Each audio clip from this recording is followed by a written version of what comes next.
Okay, guys, so I don't know why I'm nervous right now, but welcome to a vlog. Oh my gosh, it's literally been forever and a day since I have vlogged. But like we're on to like new things, right? And so I'm super excited. I'm vlogging today. But like as I'm vlogging, I'm gonna answer some of your guys' Q&As. That doesn't make sense. I'm gonna be answering some of your guys' questions. I remember before, at the beginning of my vlogs, I would always be like, oh my God, I can't start in the morning because I look so tired. I definitely thought wearing mascara was gonna change that. It didn't, because I still look extremely tired. Nevertheless, here we are, first vlog in a decade, it feels like. I'm wearing bigger hoops today, so I feel like they're everywhere. But I'm super excited. So I'm gonna be going through the Q&As that on Instagram you guys left for me. And so I'll be answering some of them throughout the vlog, wherever I'm at. So I'm just super excited. Thanks for watching, and let's get this party started. Currently at Quick Trip getting gas because I always never get gas. That's my husband bringing us donuts. Praise the Lord. Hallelujah, there's donuts.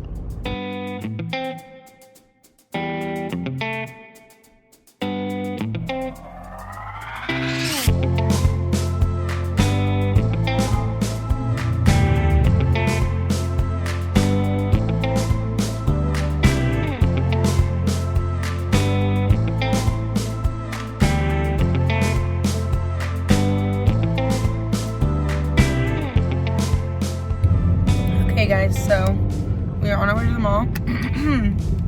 I'm going to answer the question of how are you coping with the loss of your parents and your brother? Obviously it would be like difficult for anybody, but because of the circumstances that they aren't around, it kind of makes it a little different. So yeah, as you know from Olivia or Felicia, after they found out that obviously I wasn't gonna keep it a secret anymore and all that stuff, they kind of disappeared. So we don't really know where they are. I have not sent them a message or anything since November 18th. So yeah, that's how that is. And with my brother, so I don't really consider my brother a loss. He's just not really around. Of course, you know, they had to make the decision for their family, so that's just that. And yeah, so it's obviously hard. You have good moments and bad moments, but at the end of the day, I know that everyone around me and surrounding me is like here to support me and loves me and makes it all the much better. So yeah, that's my answer for that one.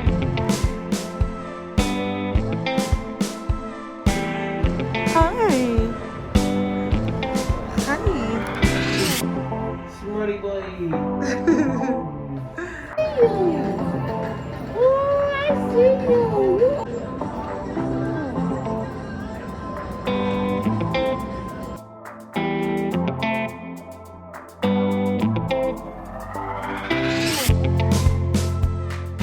Okay guys, so I'm dropping off some mandatory necessities for life.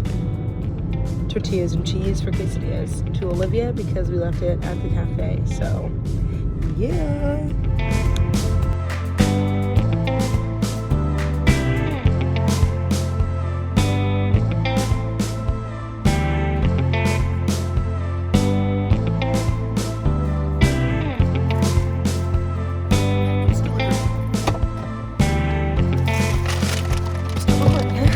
Okay.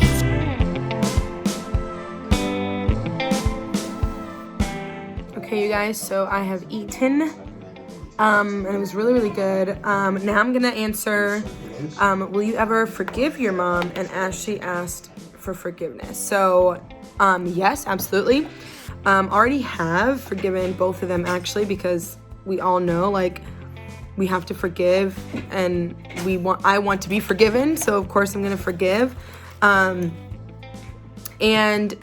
I don't really know if, like, I don't really know. she obviously, like, neither of them have actually apologized about the situation, but I can't, I just don't know, since they're MIA. I don't really see or know when we would ever have contact again, so I don't really know. But the lesson is to not have to wait for people to ask for forgiveness before you apologize. So, I mean, before you forgive. So, I can still move forward in my life knowing that I have forgiven and that things are great and that I don't have any bitterness or anger in my heart.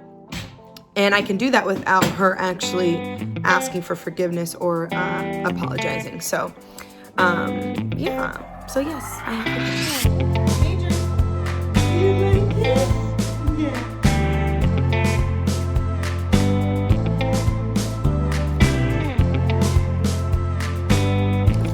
So I just finished some cleaning, and I didn't film that because I still have this like thing that I'm working through about like not being so sticklery when it comes to when I clean up.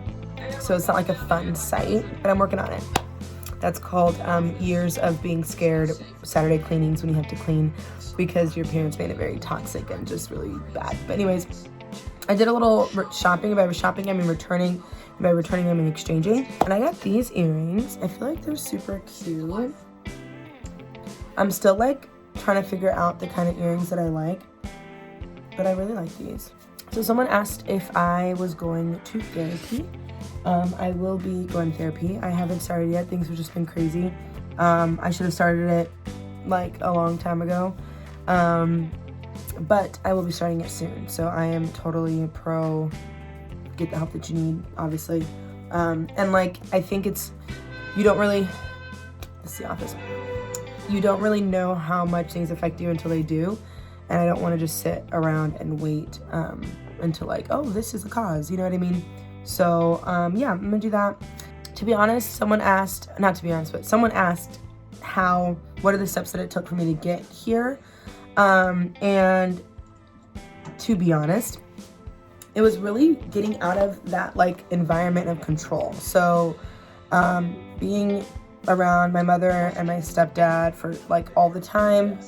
My mother was really controlling to like all my siblings, and me in a more like, I'll treat you really good because I know what happened to you, but we're not going to talk about it. But I'm not going to admit that I do, but it's like toxic, and like I had issues with perfection, so it's just like a lot. And so the way I got to where I was removing myself from that controlled environment, and I didn't even know that this is what I was doing, but once I got free from that environment, it really like changed everything. So like I was gone from the church maybe for a few months, and then once I was gone, things just started to click, and I started to be like, wait, I don't think this is right. Wait, what? Wait, you know? And so, yeah, I think that's what you need to do. If you're in an environment that you feel like is unhealthy, the only way to get free and to find freedom through that is going to be through getting yourself out of that environment. Okay, so how did they feel when they found out? And did people from my former church know? So what I'll say about that is no one from my former church has reached out to me other than the ones who we actually are still in contact with. But like no one from the youth group, no leaders. Actually, the new pastor of the church and some of the leaders of the church actually think I'm making it up, and are referring to my story as allegations. And actually, one of them, the pastor, is a legit doctor. He ignored my phone call, doesn't want to talk to me, doesn't want to hear my story, and thinks I'm just making it up. And then someone that I've known since they've come to my church and watched them get married, all that stuff, he literally stopped. Like, he was trying to find out. Not trying to find out. He was trying to, like, get information, and then he just stopped responding. So just about everyone who we tried to talk to say, like, hey, this is the real reason why my parents left. They were literally running from the cops. thinks, oh, and they still are in contact with my parents, because apparently they are, think I'm making it up. And my parents are telling them something to make them think that I'm making this up. And I can't really think about it too much, because then I'll go crazy. The people that have reached out from the church are really like some of the members who also have left. Some of the members who have also left, so they're not really under the leadership that the youth group is under anymore.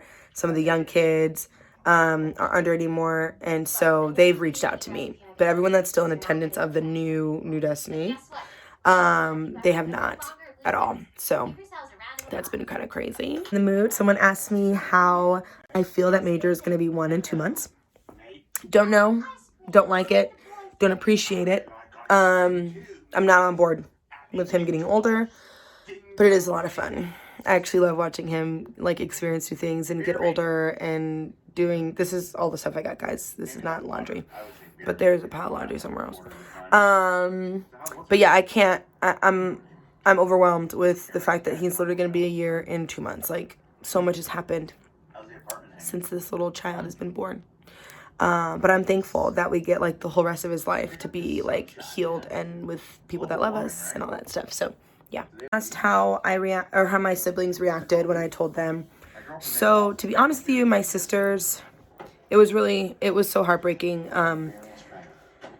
They obviously were so sad and so hurt and so shocked, but they've been so supportive and so loving and so awesome with it. And we've all been healing from it, because, you know, it's just hard to think about the reality of your life.